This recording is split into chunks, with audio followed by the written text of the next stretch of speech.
I'm not even going to attempt a Manchester accent, so strap in for this voice and these words. With a hammer. Yeah, that was in St. Mark's. We were stood there having a cig in one of the fucking little areas around the back. I think we were talking to our mate's sister. She was about 12, so we were about 15. I remember all these lads coming down, hoods up, and one of them's fucking punched her. So we got stuck in. I've hit this kid, and this kid pulls out a little fucking hammer and went whack on me head. Then I've ended up in the hospital. Blood everywhere. Got out of fucking double mats though, so that was alright.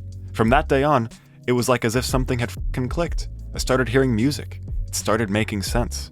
Up until then, I wasn't into music. I know it sounds stupid. I probably said it before. But whoever he is, thank you. Liam Gallagher is unlike any frontman I've ever researched. Mostly because he says stuff like this. No, let's get it right. I never said we were going to be bigger than the Beatles. I don't want to be bigger than the Beatles. You know, I said we're going to be as important as the Beatles. But also because of his background. Every musician I've covered grew up obsessed with music. Kurt Cobain, Rivers Cuomo, Jack White, Dave Grohl. Their passion defined them. Liam, not so much. Anyone wanted me with a guitar, who walked past me with a guitar in the case, I'd hurl abuse at him and go, weirdo. I go, weirdo. He even joked about this very trope, telling Vogue, I know there's a lot of people that get in it when they're two and that. I was a latecomer. So, what's the alternative? Manchester, England, a city famous for football, Coronation Street, and the Industrial Revolution. Good for them. There was born little Liam Gallagher to a working-class Irish family.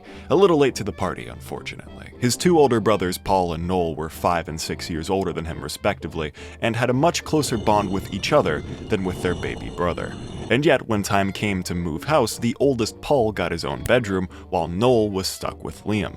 Neither of them were thrilled. 5 years is a generation apart. All his mates when I was 15, they're all 10, so that's massive. What's worse is that personality-wise, they couldn't have been more different. I mean, they're both famously assholes, but very different kinds of assholes. Liam was loud, social, attention-seeking, impish. His own mom was quoted as calling him a devil, while when asked about Noel, she said he was always very quiet. He would go upstairs and bury himself, always strumming a guitar.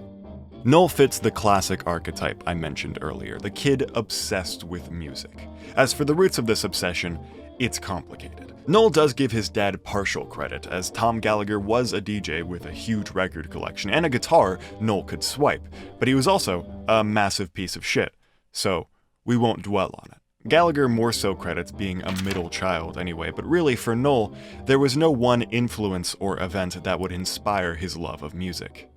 It sprung up naturally. For Liam? The hammer. And more realistically, the Stone Roses. He went to see the Manchester indie darlings sometime in the late 80s and was completely floored. Not only was it his first live concert, it was also his first time seeing a band he could relate to. They didn't dance around the stage or wear elaborate costumes, as Liam would tell Absolute Radio. And then when I heard the Stone Roses, they looked like us. They didn't have leather kecks on, you know what I mean? They were just wearing the same kind of clothes as what we were wearing in the park and that, and I thought, yeah man, this is where it's at for me. The concert was eye-opening. It brought the wall between us and them crashing down. It showed him that there was no real difference between the guys on stage and the guys in the crowd. And for someone as aimless and attention-seeking as a teenage Liam Gallagher, oh boy. Went home, Mom said, "What was the gig like?" I said, "Mega. I'm gonna be in a band." Despite not knowing any instruments or very much about music at all, Liam had decided he was going to be a singer. So really, the hard part was over. Now all he needed was someone to play guitar, and the drums, and the bass, and write all the songs. But once he got that, he was set. For as comically undercooked as Liam's ambition sounds, he actually got pretty far pretty fast. He was already friends with 3 guys in a local band called The Rain, and when they got sick of their singer, they tapped Liam, who could sing remarkably well. I don't really get how that happened. Could you imagine waking up one day and deciding on a whim you wanted to be a pro knitter? So you go down to the craft shop, buy a bit of yarn, sit down with some nice jazz, and your first project turns out like this? Oh, I guess I'm a savant. Liam absolutely refused to be in a band called The Rain, however, so in a very early flexing of his frontman muscles, he decided the band was called Oasis. So, They were Oasis now. In record-breaking time, he had found a guitarist, a bassist, a drummer, and yet there was still a major gap in the role of songwriter. None of them really knew anything about the subject, not in the least Liam, who very openly admits that it's not his strong suit, plainly telling NME, "I feel more comfortable when I'm singing. I'm not a songwriter. I don't know how it works." His mix of ego and honesty just fascinates me. So at this point, you're probably wondering, Mark, what about the other Gallagher? You know, the one that wrote the songs? Well, old Noel didn't wait around for a hammer to tell him what dreams to follow. He just did it. Funnily enough, his first step into the industry also came at a Stone Roses gig, though this time the focus was fixed squarely at the audience, where a man was stood next to Noel with a camcorder on his shoulder. Don't worry, our kid wasn't interested in giving a lecture on the ethics of piracy. In fact, he wanted what was on the tape. Like his brother, he loved the Roses and wanted to see them on repeat, so he asked the guy for a copy, and conversation bloomed from there. Turns out the cameraman was in another local band Noel loved called the Spiral Carpets, and next thing you know, Gallagher's a roadie, and a pretty happy one at that. Noel lacked the ambition of his younger brother. He didn't once consider that he might play guitar professionally. So working as a roadie, surrounded by music, traveling the world, getting drunk and high professionally? Yeah. That was the dream. And so when his kid brother suggested he get involved with Oasis either as manager or songwriter, Noel said no, flat out. I had no intention of joining Oasis. But fate took over. The way Noel tells it, he had been slipping for months when the Carpets tour bus got stopped at the Spanish border. There was obviously a lot of drugs on board, but luckily, Noel knew just where to hide them. Under the sleeping frontman's pillow. The plan worked, astonishingly, but he was fired 2 weeks later. Not astonishingly. Back home and completely aimless, his brother's offer looked more tantalizing by the day, until eventually he went down to the Oasis rehearsal space for a short jam session, and it all just came together. I never had a clear vision of anything until Liam asked me to join, and then I turned into a megalomaniac. Oasis, and the puzzle that was Liam's completely ludicrous dream, now finally held its last piece. But it wasn't all peaches and cream. Or the British version of peaches and cream. It wasn't all bangers and mash. If there's anything you know about Oasis, even if you aren't a big fan, it's probably Wonderwall. But if there's a second thing, it's the Gallagher rivalry. Now, this would only come out in full tilt after the band got big, but even knowing they shared a room together growing up, Noel admits, I didn't hang out with Liam until I joined the band. Now forced to be together most hours of the day and actually communicate, things would get rough between the two of them.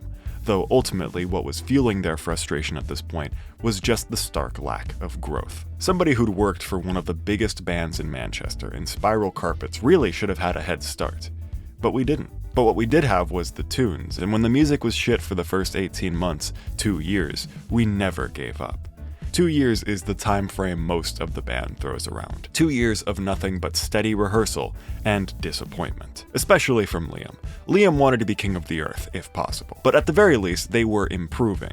Noel was coming into his own as a songwriter and guitarist, taking it seriously for the first time in his life, while Liam just kept doing what came naturally. And if nothing else, they managed to really nail their live shows. They were precise, cool, loud, catchy, and every gig ended with I Am the Walrus, meaning they may have actually been geniuses. Which brings us to May of 1993, and the end of their bad luck streak. Oasis was hanging out with this band, the Sister Lovers, and the frontwoman was bragging about a gig they had booked that night. In Glasgow. The boast had less to do with the scenic vistas of Scotland's metropolis or the fact that it was at a place called King Tut's Wawa Hut, and more to do with it being out of town. Pretty impressive to a band that had hardly performed in town. They even extended Oasis an invitation to play with them. How, what, why? The boys didn't care. They just went. They packed their shit up and drove for nearly 5 hours based on almost no information. So, as you'd expect, when they arrived, no one knew who they were. These things are usually planned out more than a couple minutes in advance, you see. Now, this would ultimately turn out to be a pretty important gig, so there's actually a fair share of mythology surrounding how the band got in. The old story goes that Oasis threatened to burn the place down and beat everyone up if they weren't allowed on stage. But this is false. The band completely deny it these days. As for where the rumor started, just made him aware of the fact that there was more of us than him, you know what I mean? So we just informed him, and there was like 20 of us, and there was only 2 of him. Yeah. And it's like, So he said, well, if you don't let us play, The odds stacked amazingly in our favour, so... Who's to say? The truth is, the bouncer almost threw them out then and there, until the sister lovers again came in clutch and offered to shorten their time on stage just to make room for Oasis. A genuinely really generous offer, especially in hindsight, as when the band finished their set, they were greeted by Alan McGee, founder-in-chief of Creation Records. This guy came out and went, "There's a tape," and I went, "No, I want to sign you." And he went, "No, you should listen to the tape." And I went, "Okay, but I want to sign you."